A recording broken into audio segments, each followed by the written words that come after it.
No Evangelho de Marcos,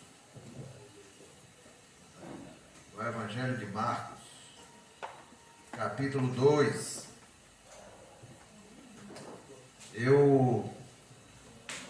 antes de tudo, graça e paz e misericórdia a todos vocês. Amém. Eu não vi a todos, quando eu cheguei, nem todos estavam aqui, estão corrigindo o comportamento, né? Que o Senhor abençoe a vida de vocês. Estamos aqui para compartilhar mais um pouco da palavra. Essa palavra já estava preparada, já estava mais ou menos rascunhada, esquematizada para trazer aqui à noite. Quando foi ontem à noite, eu estava lá com o Anselmo estava fazendo seu testemunho, sua pregação ali na igreja presbiteriana de Jardim das Oliveiras, ali no Sarinha. E aí, antes dele começar a palavra, o nosso pastor Geraldo ligou, pedindo socorro, né? Ele estava com sintomas de gripe e 2 dias antes tinha visitado um casal que testou Covid naquela manhã. E ele disse: eu não posso ir à igreja, então me socorro. E aí foi a Derlane Ciel, né? A congregação foi tomar conta da mãe sede, da sede, né? Da nossa igreja sede. E graças a Deus o Senhor nos usou na direção, na palavra, e foi um culto abençoado. Mas o mais importante é saber que Deus está no controle de tudo. A palavra que eu transmiti lá foi outra palavra que o Senhor tinha me dado, e eu disse: depois eu vou ver em que momento eu prego. Aí o pastor perguntou: você deve ter alguma mensagem aí? Parece que tem. Quando eu tenho o costume já de algum tempo, eu acho que eu já devo ter falado isso aqui uns meses atrás, quando eu começo a estudar um tema da palavra ou um livro, eu mergulho e fico ali um bom tempo. E agora nós estamos estudando na Escola Bíblica Dominical o Evangelho de Marcos. E aí eu mergulhei fundo. Estamos ali estudando Marcos. E hoje de manhã a gente falou, o Raimundo falou sobre Marcos, João Marcos, quem foi o evangelista João Marcos. Mas hoje vamos falar sobre o Evangelho de Marcos, já entrando em uma história muito conhecida, que é o paralítico de Cafarnaum. Muito conhecido. Marcos 2, de 1 a 12. Marcos, capítulo 2, de 1 a 12. Essa história também está em Mateus 9, de 1 a 8. E também parte dela está em Lucas. Vamos iniciar a leitura. E alguns dias depois, entrou outra vez em Cafarnaum. Estamos falando de Jesus. É o evangelista Marcos descrevendo que Jesus, alguns dias depois, entrou em Cafarnaum. E soube-se que estava em casa. E logo se ajuntaram tantos que nem ainda nos lugares junto à porta eles cabiam, e anunciava-lhes a palavra. E vieram ter com ele, conduzindo um paralítico trazido por 4. E não podendo aproximar-se dele por causa da multidão, descobriram o telhado onde estava, e fazendo um buraco, baixaram o leito em que jazia o paralítico. E Jesus, vendo-lhes a fé, disse ao paralítico: filho, perdoados estão os teus pecados. E estavam ali assentados alguns dos escribas que arrazoavam em seu coração, dizendo: Por que este diz assim blasfêmias? Quem pode perdoar pecados senão Deus?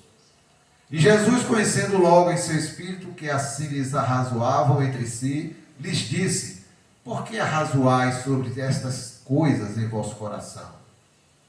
Qual é mais fácil, dizer aos paralíticos: estão perdoados os teus pecados, ou dizer-lhe: levanta-te e toma o teu leito e anda?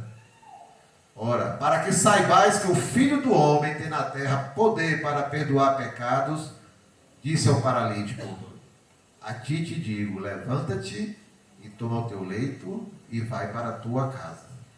E levantou-se, tomando logo o leito, saiu em presença de todos, de sorte que todos se admiraram e glorificaram a Deus, dizendo: nunca tal vimos. Amém. Amém? Senhor, aqui é a tua palavra que nós lemos. E pedimos que teu Espírito Santo venha trazer clareza e entendimento aos nossos corações, às nossas mentes, para que sejamos alimentados pela genuína palavra do Senhor. Fala aos nossos corações, edifica a tua igreja, edifica todos nós, no nome de Jesus. Amém. Amém.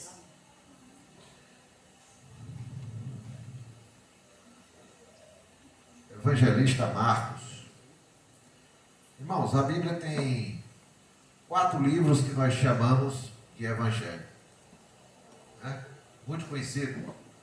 Evangelho de Mateus, Evangelho de Marcos, Lucas e João. Todo mundo conhece, todo mundo sabe.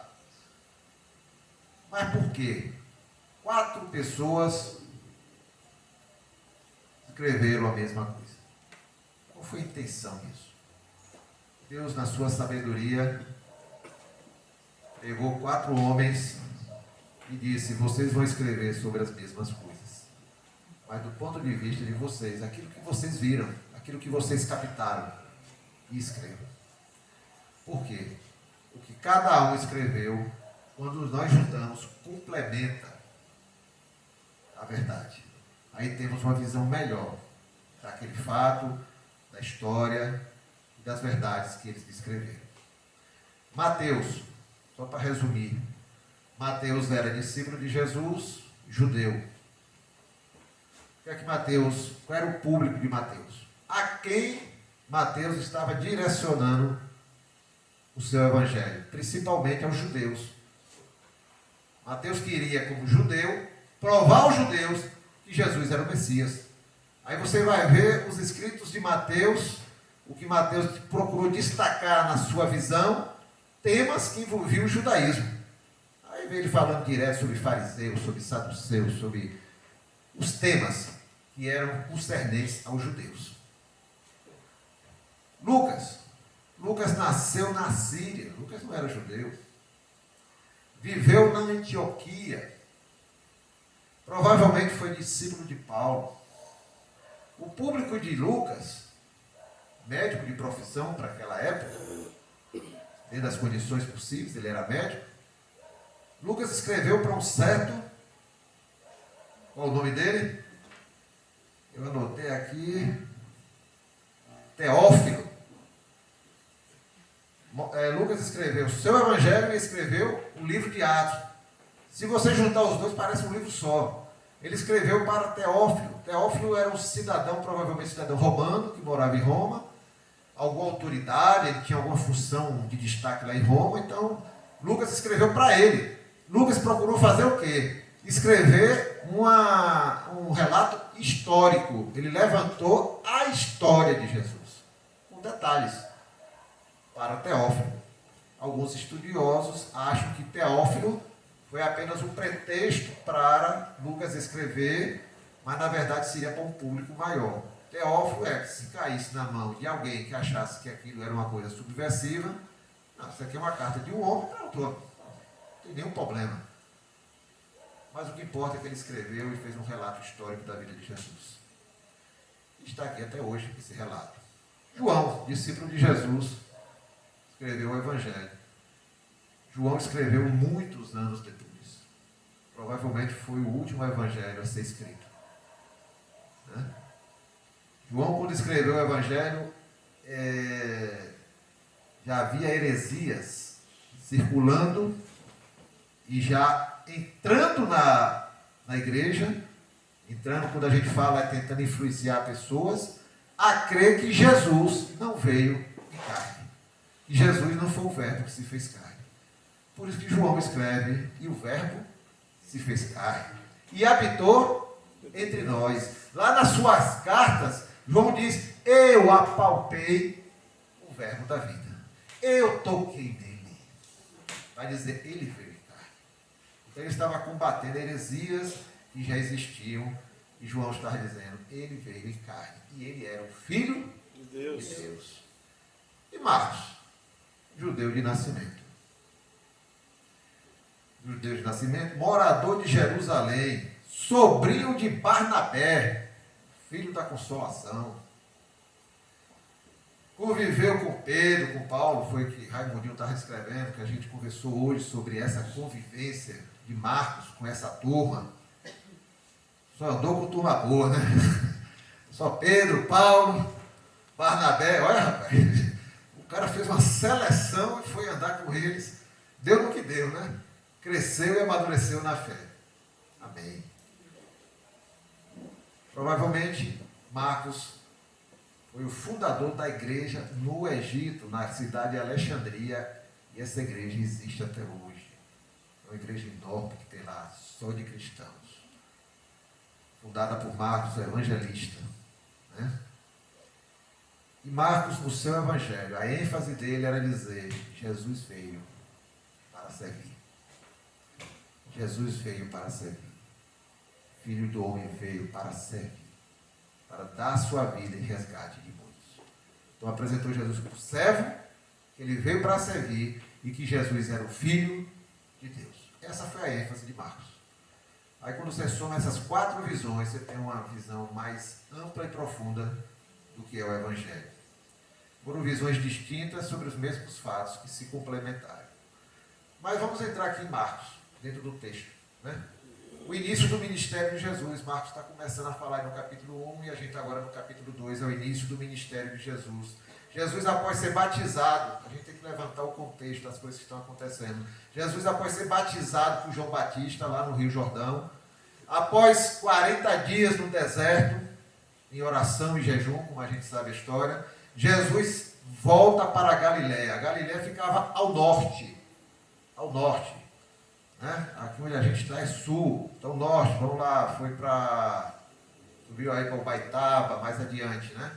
Então Jesus subiu para o norte de Israel, saiu do sul e foi para o norte, voltou para a Galiléia. Na Galiléia, Jesus viveu a maior parte do seu ministério. A gente ouve falar muito do Mar da Galiléia. O Mar da Galiléia tinha 19 quilômetros de comprimento e 13 ou quase 14 de largura. E ao redor do Mar da Galiléia haviam várias cidades do porte daquela época, né? Por exemplo, naquela época, uma cidade ao redor da Mar da Galiléia de 5 mil, 10 mil habitantes, era uma boa cidade, tinha um bom tamanho. E muitas aldeias. E foi nesse cenário, ao redor do Mar da Galiléia, que Jesus viveu a maior parte do seu ministério. Ele morava em Nazaré. Mas quando ele iniciou seu ministério, ele se mudou para Cafarnaum, como a gente leu no texto. E Jesus voltando para casa. Ele se fixou em Cafarnaum. Por que Cafarnaum? Porque Cafarnaum era na margem do Mar da Galiléia. É como se ele saísse, não sei se a distância é a mesma, saísse de Itabuna e foi morar em Ilhéus.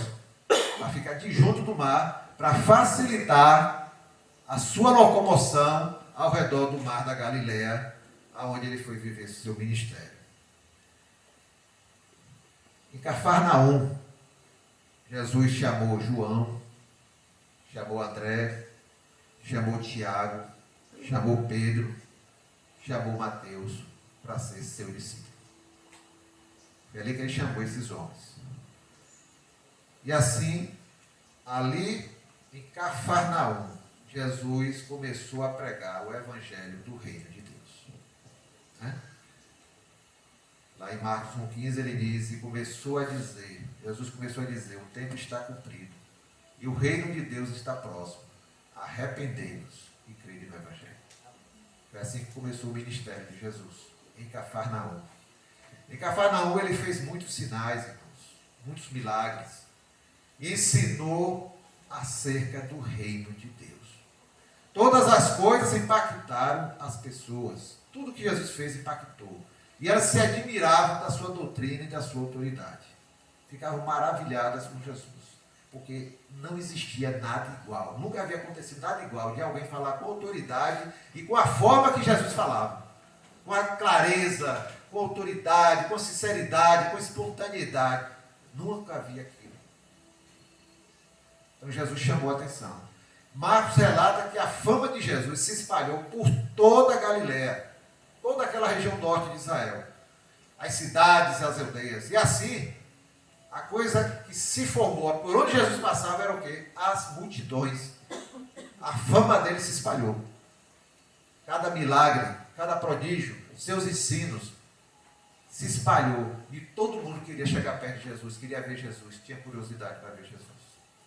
Mas a gente entrou no capítulo 2 de Marcos. No início do capítulo 2, a gente viu aí que Marcos está relatando a cura de um paralítico. É um dos chamados famosos encontros com Jesus, relatado nos evangelhos. São muitos encontros. Esse é um dos encontros. O paralítico de Cafarnaum. Mateus registrou essa história, Lucas também, mas de forma mais ampla foi Mateus e Marcos. O relato dessa história é Marcos falando sobre Jesus em um dos seus retornos a Cafarnaum. Jesus voltando para casa, ele saiu, cumpriu alguma missão, alguma coisa que estava na sua agenda e volta para Cafarnaum. Quando ele chega em Cafarnaum, espalha a notícia, Jesus voltou. Jesus está chegando em casa. E aí, a gente leu aí o texto, encheu de gente ao redor da casa. Ninguém esperava Jesus descansar. Todos foram ver Jesus, todos queriam estar perto de Jesus, queriam ouvir Jesus. Então as pessoas fizeram aglomeração em toda a sua casa. E a aglomeração foi de tal nível que ninguém conseguia chegar perto nem da porta. Imagine de Jesus. E o que Jesus fazia nessas situações, Israel? Ensinava acerca do reino de Deus. Essa era a base do ministério de Jesus. Ele começava a ensinar. Ele era mestre. Então ele começava a ensinar acerca do reino de Deus. Aí eu só faço aqui um parêntese. E o que é reino de Deus? Porque o reino de Deus vai acompanhar o evangelho inteiro. A gente fala tanto, não, porque o reino de Deus é aqui a igreja. O que é reino de Deus? O reino de Deus é onde Deus governa. Reino é um lugar. Deus, o governante. Deus governa o seu reino. Onde Deus governa.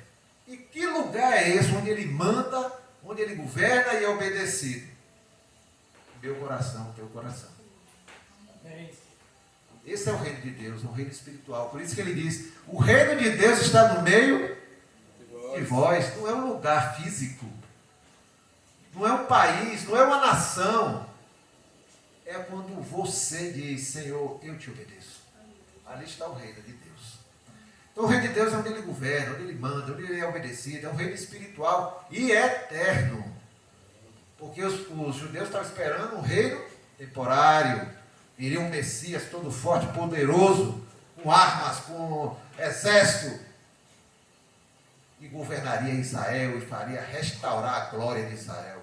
Aí vem o Messias, nasce numa manjedoura, sem exército, sem manto real. Esse Messias, sai daí, rapaz. Isso é blasfêmia.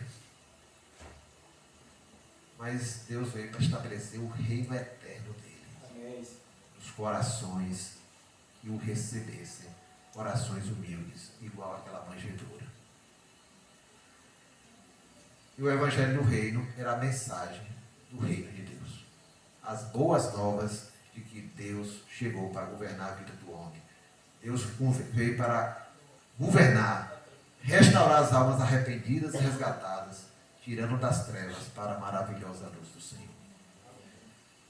Mas eu queria só pontuar com vocês 6 detalhes dessa história. É o que a gente vai conversar hoje à noite. Primeiro, o paralítico. O paralítico. 6 personagens que estão aqui.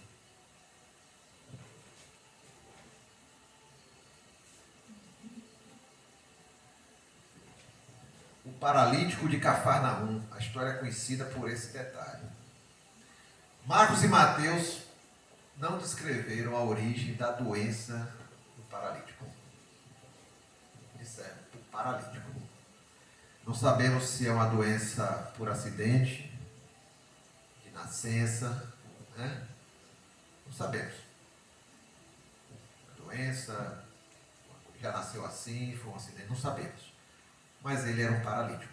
Sendo paralítico, aquele homem, como qualquer um paralítico, não tinha capacidade para se deslocar sozinho.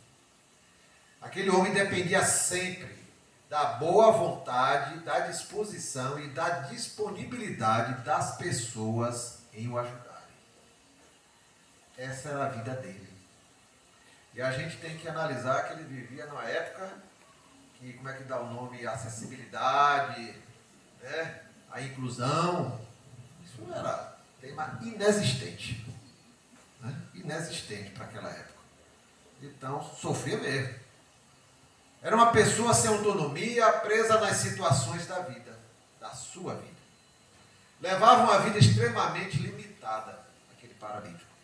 Numa época em que não havia alternativas para pessoas como ele. Se hoje já é difícil, naquele tempo era impossível, não havia alternativas. Ele vivia em uma sociedade, irmãos, aquela sociedade daquela época, aquela sociedade em que ele vivia, era uma sociedade que desvalorizava as mulheres. As mulheres era uma sub-raça. Infelizmente era assim. Desvalorizava os órfãos. Você perdeu pai, perdeu mãe. Não tinha mais valor nenhum na sociedade, naquela sociedade. Desvalorizava as viúvas. Mulher que era casada, que perdia o marido, não valia mais nada. Se não tivesse um parente para lhe dar uma assistência, que tivesse condição, não tinha mais valor nenhum na sociedade. Ia viver de esmola. Desvalorizava os estrangeiros, desvalorizava os samaritanos, pela rixa que tinham histórica, desvalorizava os pobres, desvalorizava os doentes, desvalorizava qualquer um que não estivesse de acordo com o padrão médio da sociedade, principalmente a sociedade religiosa. Numa sociedade que desprezava os mais frágeis, aquele homem era paralítico. Imagine qual a perspectiva de vida para alguém assim. Que planos aquele homem tinha para a vida? Que disposição ele tinha para pensar na vida, fazer planos? Ter ansiedade pelo emprego de amanhã, de arranjar emprego? Tinha. Vivia de esmolas e da ajuda alheia. Como está a sua vida?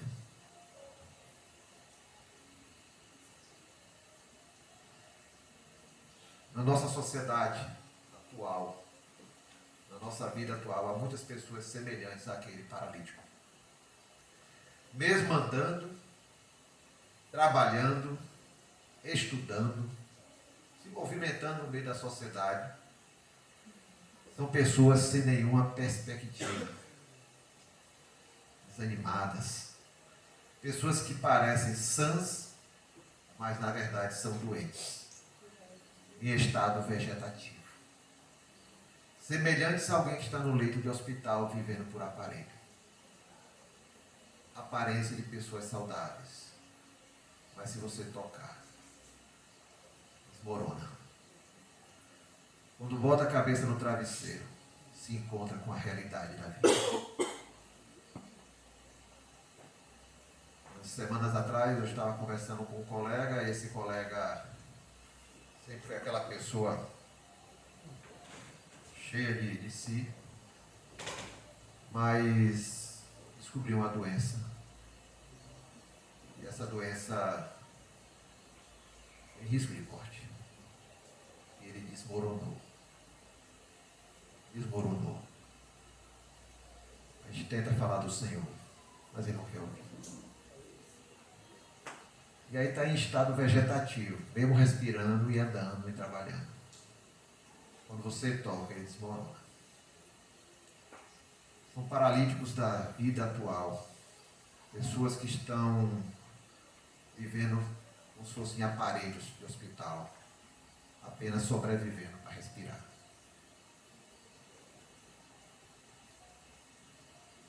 Pessoas que não vivem normais, por estarem dominados por sentimentos de amarguras, frustrações, ansiedades, orgulho e outras coisas. Tem suas vidas paralisadas, porque a amargura paralisa a pessoa, faz a pessoa pensar só na mesma coisa. Fica rodando na sua amargura, na sua frustração, e não sai, não consegue andar, não consegue se movimentar, não consegue romper as barreiras, porque só enxerga a sua amargura, sua frustração, suas ansiedades, e fica escravo disso. E não vive. Pessoas que se viciaram, também são paralíticos, pessoas viciadas nessa imagem sua à sociedade. É terrível a gente ver pessoas que mostram uma falsa imagem do que são. Não são aquilo. Mas querem que você acredite que elas são aquilo. E vive construindo essa imagem. E não tem vida. Não tem vida, não consegue viver porque não sabe, nem ela sabe com quem ela está lidando dentro do espelho. Qual é a personagem que ela está olhando? Você não é assim não, né? Graças a Deus aqui não tem ninguém assim, enquadrado nessas situações. Esse paralítico morava em Cafarnaum. Jesus morava em Cafarnaum. E agora? Como aproximar esses dois? Como aproximar alguém que vive como um paralítico nessa vida de Jesus, que está ali perto, na sua casa, na igreja que está ali ao lado? Como levar um ao outro? Os dois moravam na mesma cidade.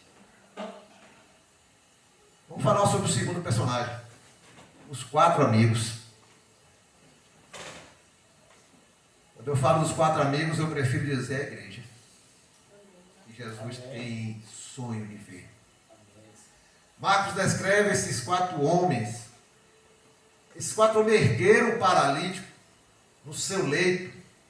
A gente fica imaginando o trabalho que eles tiveram. Numa época que não tinha guincho, não tinha um carro elevado, não tinha uma escada automática, sei lá, não tinha nada que você pudesse usar. Era tudo na mão, na força, na corda, né? No alto. A gente fala que telhado, pensando que é para tirar só umas telhas. Não, o telhado naquela época era diferente. Era um negócio de barro, um negócio diferente, tinha que cavar mesmo, era duro. Então esses homens enfrentaram todas as situações.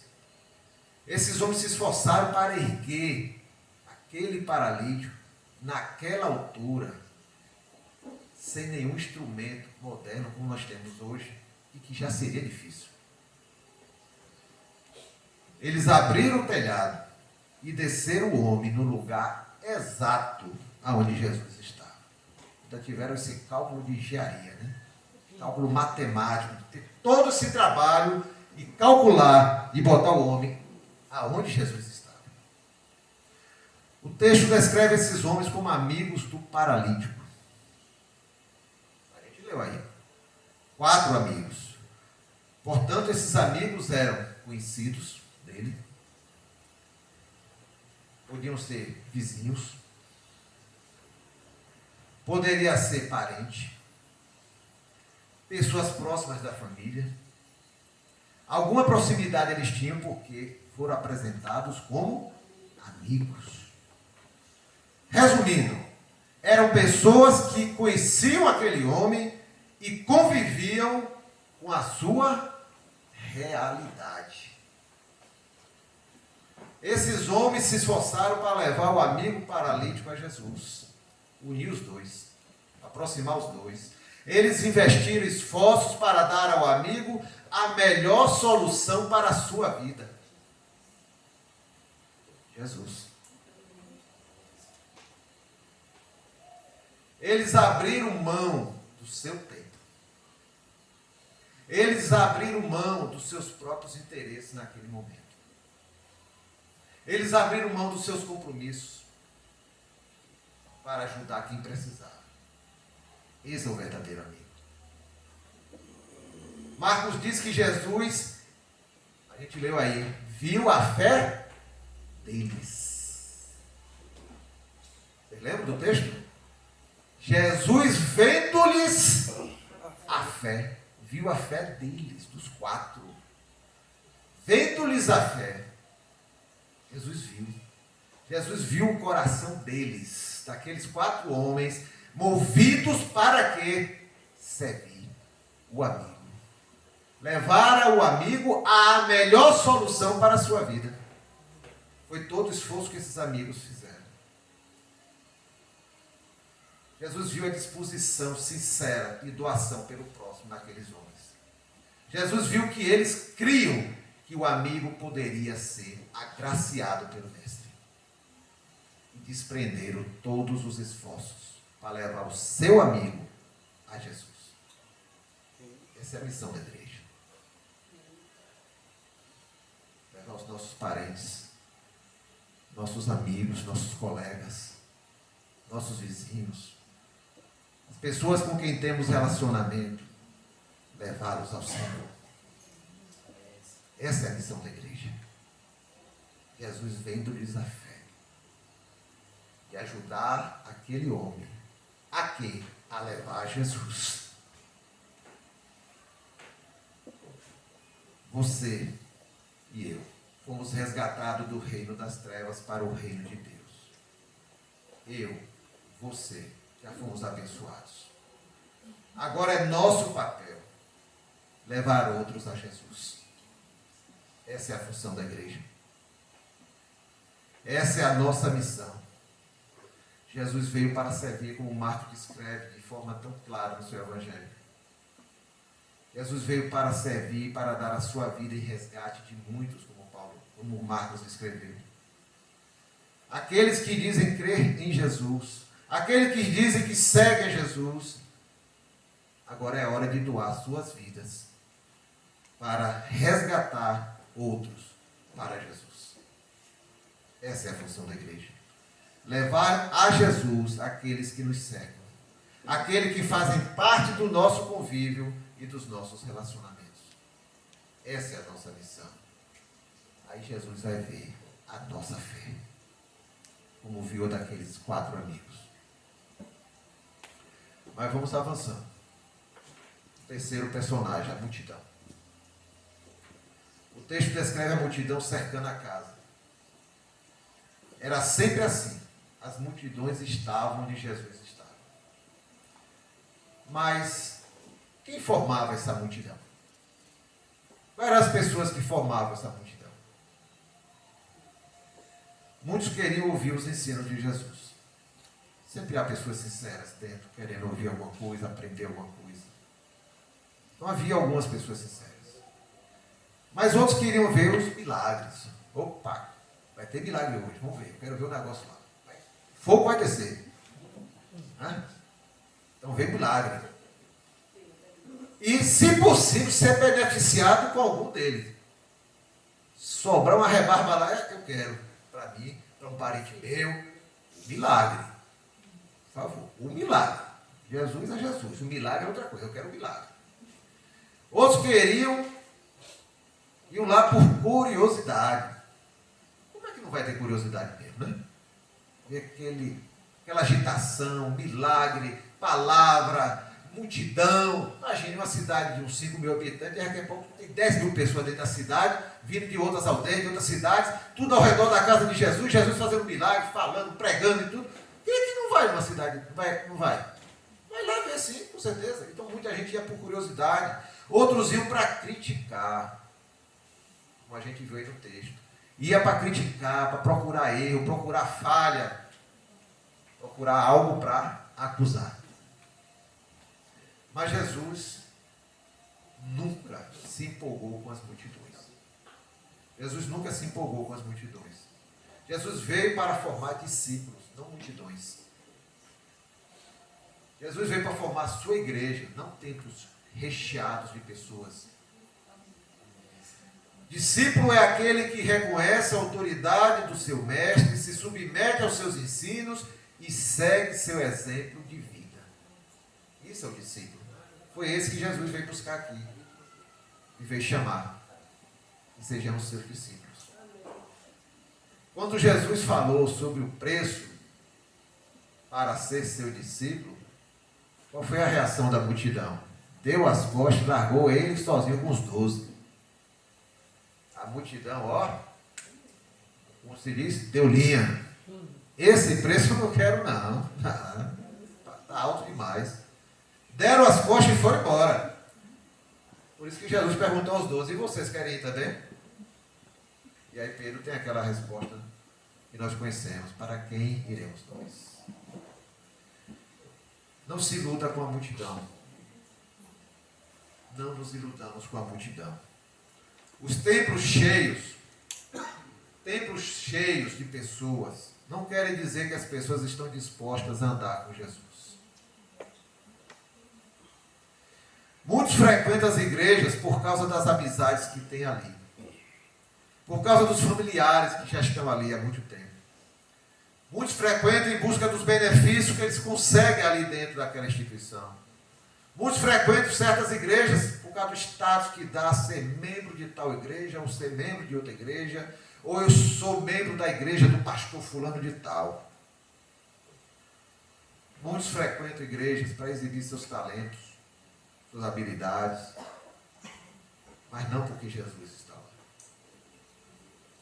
Jesus nos chama para sermos seus discípulos, andar com Ele, aprender com Ele, não para estarmos no meio da multidão que quer ver espetáculo ou tirar lucro com tudo que está acontecendo ali. Vamos para o quarto personagem. Os religiosos. No meio da multidão havia alguns líderes religiosos. Eram os escribas, famosos. O que era escriba? Eles escreviam as escrituras que existiam até aquela época nos pergaminhos. Então não havia imprensa, tinha que escrever. Então eles escreviam. Então se tivesse 10 pergaminhos ali, tinha sido escrito por um escriba. Então tinham vários escribas. Então de tanto eles copiarem as escrituras, agora eu sou o autoconhecedor das escrituras. Sei tudo que está lá. Sou autoridade. E era isso que eles estavam fazendo lá, para conferir o que Jesus estava ensinando. Faziam parte da elite religiosa do judaísmo. Os escribas transcreviam os pergaminhos e se achavam assim, dignos de respeito pelo título de ser escribas. Eles estavam ali buscando motivos para criticar e desfazer a obra de Jesus. Enquanto os 4 homens se destacaram pela fé e pela doação de suas vidas pelo amigo, os religiosos chamaram a atenção pela incredulidade, pelo coração duro e pela falta de sensibilidade com as coisas de Deus. Eles que deveriam ser o exemplo, era o exemplo negativo. Eles tinham títulos de grandeza e destaque no meio religioso. No meio religioso. Detinham muito conhecimento intelectual das Escrituras, os escribas, mas não perceberam Jesus como Messias, como Filho de Deus, nas mesmas Escrituras estava previsto. As Escrituras que eles tanto transcreviam, eles não conseguiam perceber Jesus na frente deles. O conhecimento intelectual, irmãos e meus amigos, não é garantia de entendermos as coisas de Deus. Se o nosso coração não estiver rendido ao governo de Deus, o Espírito Santo não poderá nos dar o entendimento do que está escrito ali na Bíblia. O conhecimento intelectual não é garantia de entendermos as coisas de Deus. Precisamos entender isso. Infelizmente, a religião e os religiosos têm sido motivo de muitos não serem alcançados pelo Evangelho do Reino. Os escândalos, púlpitos longe de Deus, os mercadores do Evangelho, a política e os políticos no meio da igreja, a visão de engrandecer a instituição e não de alcançar as almas, criam barreiras para os que precisam da salvação em Jesus. Essa é a realidade. No que dependesse do sistema religioso, o paralítico continuaria fora da casa, longe de Jesus. Aí vamos para o quinto personagem. O quinto personagem não é de carne e osso.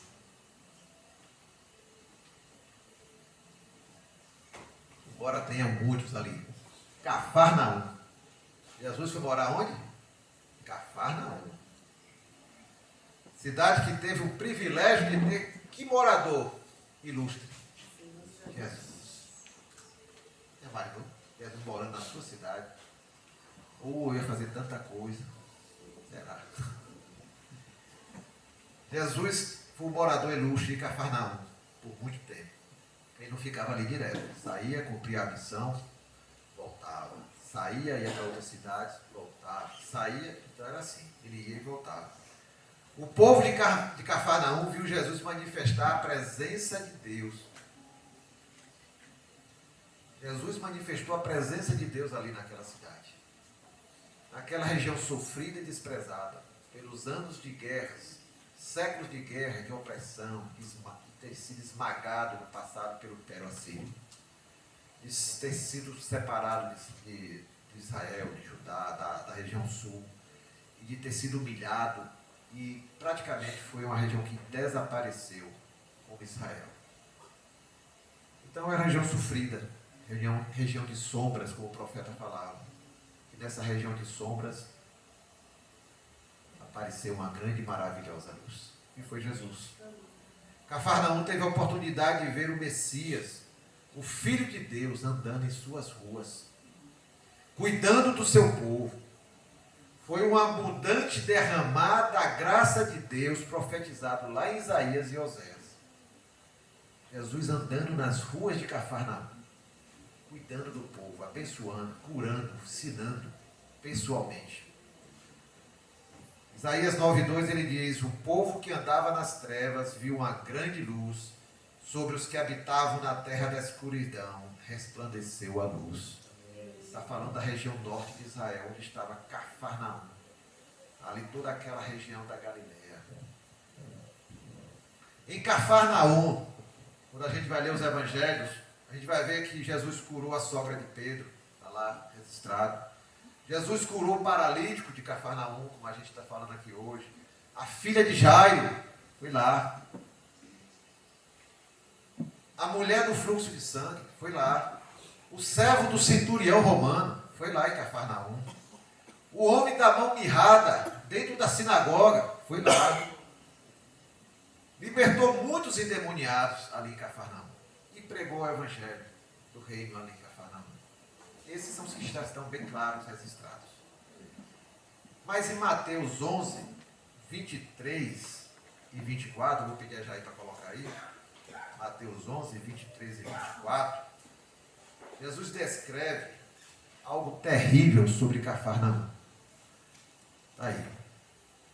E tu, Cafarnaum, que te ergues até os céus, serás abatida até os infernos. Porque se em Sodoma tivessem sido feitos os prodígios que em ti se operaram, teria ela permanecido até hoje. Porém eu vos digo que haverá menos rigor para os de Sodoma no dia do juízo do que para ti. Jesus vinha falando sobre 3 cidades. A terceira foi Cafarnaum. Cafarnaum viu todos esses milagres. Jesus morou lá, andou pelas suas ruas. Jesus cuidou daquele povo. Mas o povo não se converteu. Cafarnaum é a prova de que igrejas cheias, multidões cercando Jesus dentro de Cafarnaum. Milagres acontecendo. Muitos pensam que avivamento é a igreja cheia, acontecendo milagres, poder sendo derramado. Isso não conduz as pessoas ao arrependimento. Muitos pensam que avivamento é isso. Encher a igreja, ver milagres, ver espetáculo. Através da fé e ação daqueles homens, daqueles 4 homens, Jesus pôde restaurar a vida daquele paralítico. Mas isso não foi obra da multidão. Isso não foi obra dos religiosos. Isso foi obra da fé daqueles 4 homens. A igreja verdadeira. E vamos para o último personagem. Faltou quem? Alguém falou. Jesus. Tudo que Marcos e Mateus relataram nos seus evangelhos acerca dessa história estava na agenda de Jesus. Na agenda dele estava que ele ia se encontrar com aquele paralítico. Que aquele paralítico chegaria perto dele para ele fazer uma obra na vida daquele homem. Estava na agenda do Senhor. Estava na sua agenda o encontro com aquele homem. Jesus iria restaurar aquela vida.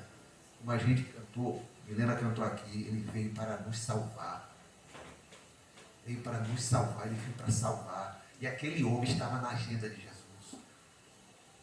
Aquele homem clamava por misericórdia, por socorro ao Senhor.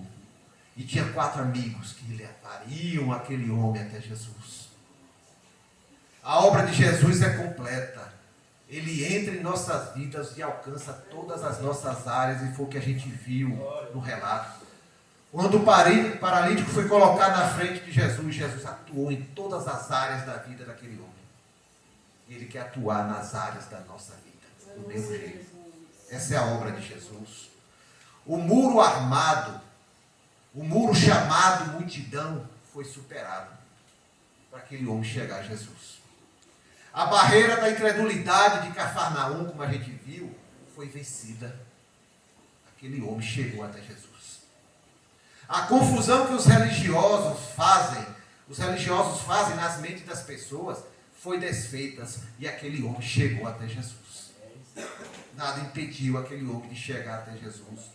O amor ao próximo ajudou aquele homem paralítico a chegar até Jesus. 4 pessoas creram e tiveram compaixão daquele amigo e fizeram todos os esforços para levar aquele homem a Jesus. Em Mateus 9:2, o apóstolo Mateus, o apóstolo, descreve que o homem paralítico está agora diante de Jesus. A gente está lendo Marcos e vamos pegar Mateus, que descreve esse detalhe que está lá em Mateus. O homem agora, o paralítico, Jesus está aqui. O paralítico está na frente dele. Esse agora é o cenário. Está nas mãos do Mestre. Está na mão do Messias. Está nas mãos do Filho de Deus. Agora é o paralítico diante de Jesus. Não há mais multidão. Não há mais incredulidade. Não há mais telhado. Não há mais religiosos. E a Bíblia diz lá em Mateus 9:2, e Jesus, vendo a fé deles, diz: filho. Olha o que ele está dizendo. Jesus, filho, tem bom ânimo. Perdoados estão os teus pecados. Primeira coisa que Jesus diz àquele homem: filho, tem bom ânimo. Jesus primeiro trata os problemas escondidos atrás da paralisia. A paralisia era o que eu via, o que você via. Mas tinha problemas escondidos atrás da paralisia, que ninguém ali tinha condição de ver, mas o Filho de Deus tinha. E agora esse homem está diante de Jesus, a verdadeira solução para a sua vida. Jesus vê uma alma abatida pelos anos de sofrimento e de humilhação. Uma alma deprimida, esmagada pelas coisas que ela não tinha controle. Aquela alma não tinha controle sobre o que o esmagava. Uma alma doente, desanimada, sentindo-se abandonada. Foi isso que Jesus viu naquele homem, por isso ele diz: filho.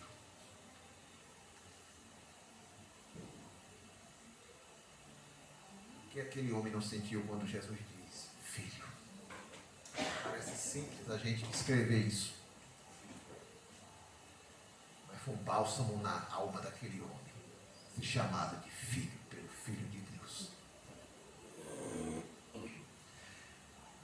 Jesus primeiro buscou trazer ânimo,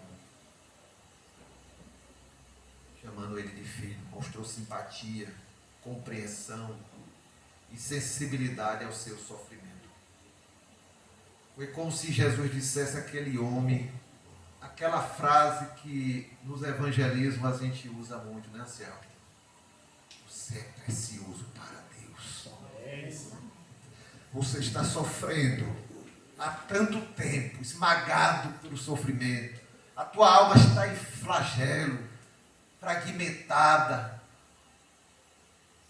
Mas você é precioso para Deus e Deus está aqui agora para cuidar de você. Quando a gente diz, você é precioso para Deus, tem um valor e tem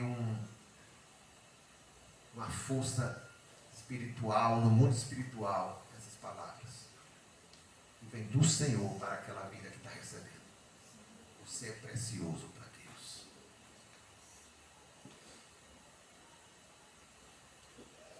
Jesus tratou a alma daquele homem.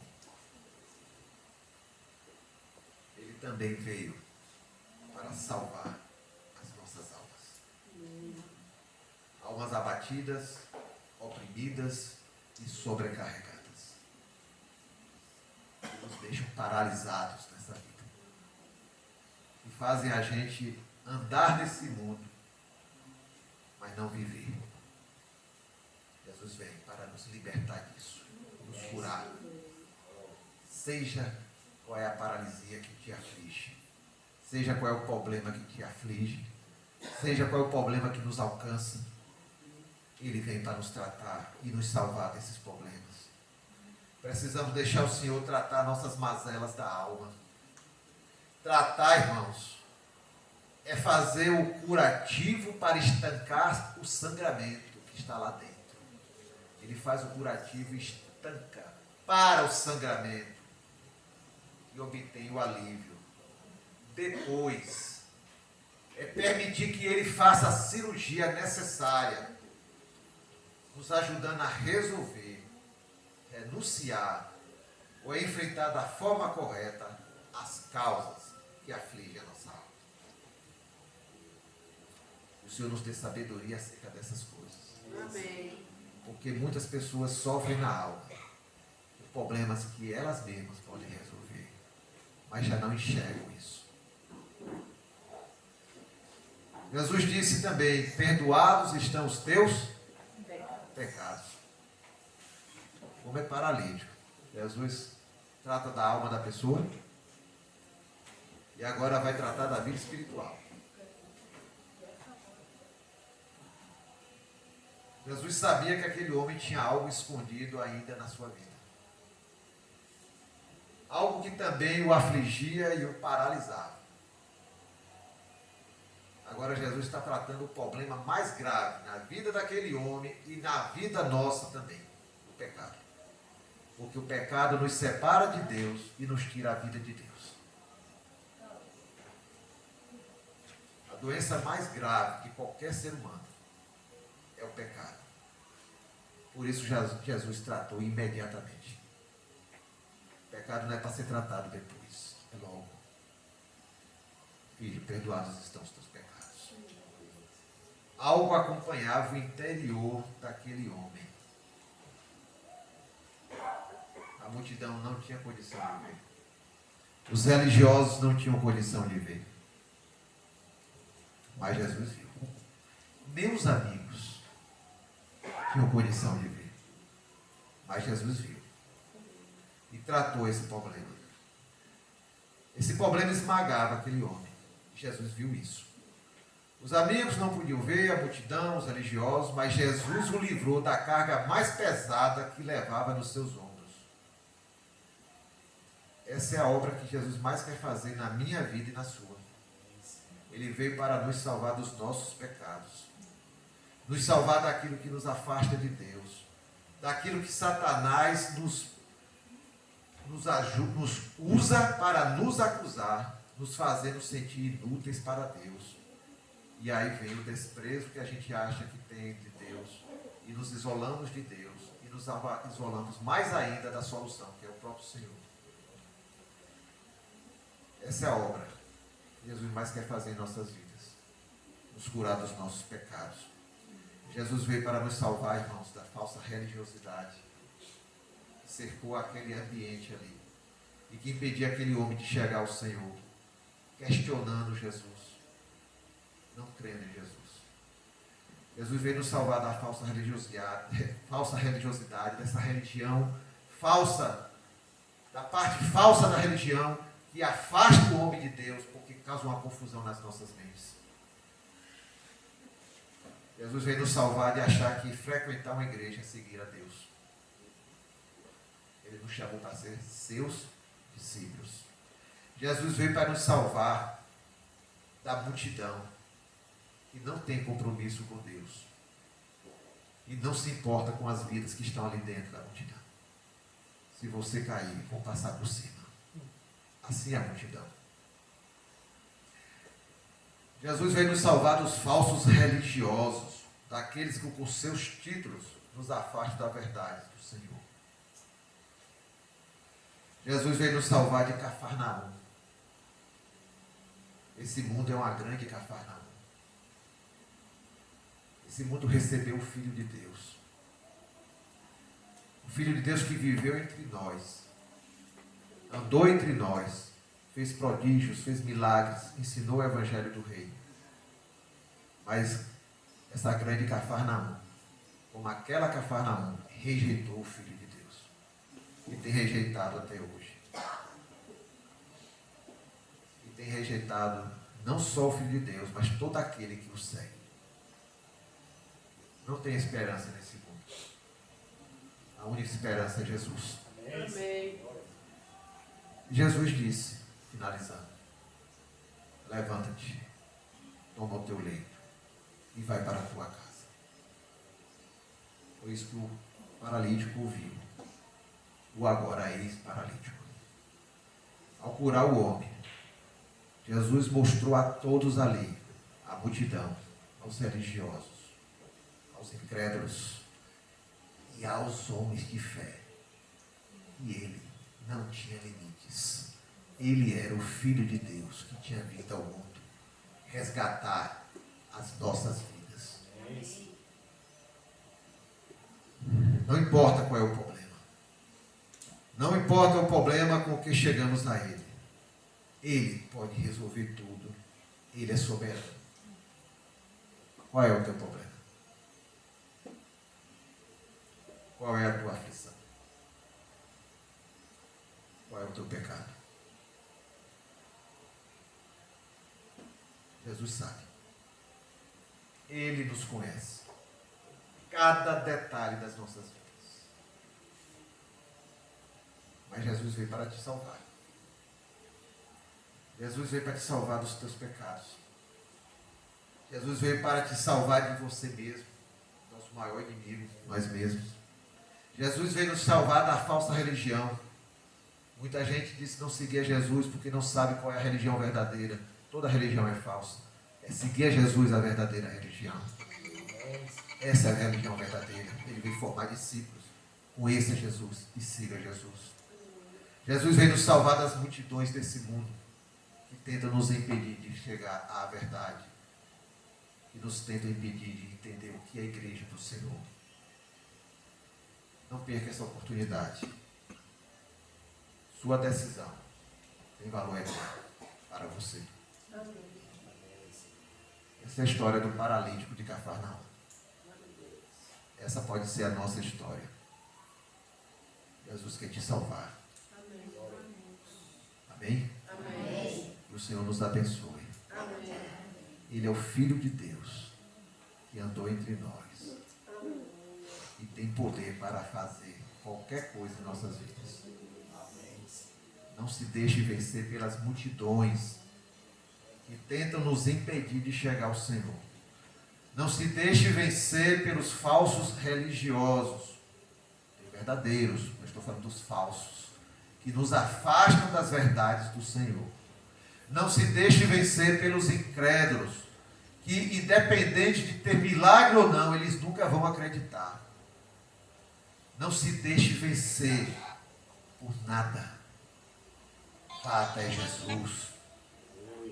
Vá até Jesus. Ele é o Filho de Deus que veio para salvar o homem dos seus pecados. Amém? Amém. O Senhor nos abençoe. Tô Raimundinho.